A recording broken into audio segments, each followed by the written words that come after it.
So hi guys, welcome back to एक background change photo editing video पे। तो guys इस वाला वीडियो में आप लोग को सिखाऊंगा कुछ इस तरीका से बैकग्राउंड चेंज करके कुछ इस तरीका का फोटो एडिटिंग कैसे बना सकते हैं। ओके, एंड पूरा आप लोग को जो भी बताऊंगा सब आसान तरीका में सिखाऊंगा। ओके, तो गाइज आप लोग मेरा चैनल पे नए हैं तो मेरा चैनल को सब्सक्राइब जरूर कर लेना।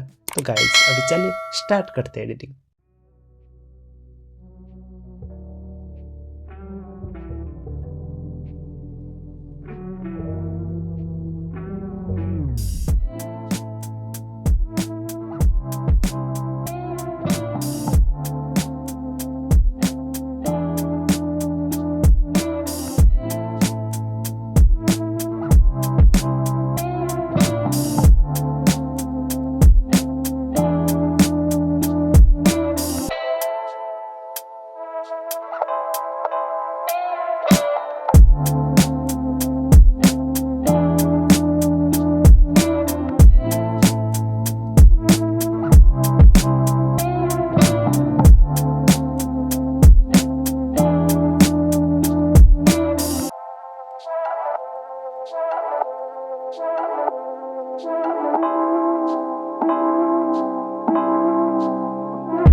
तो गाइज देख सकते हो जो भी एडिटिंग था पूरा अपना कंप्लीट हो गया। ओके, और सब कुछ मैं आप लोग को आसान तरीका में ही बताया हूँ, कौन सा टूल यूज़ किया हूँ। ओके, सब आप लोग को कुछ भी डाउट है मेरे को कमेंट में बता सकते हो। ओके, तो गाइज चलिए मिलते हैं नेक्स्ट वीडियो में। Thank you.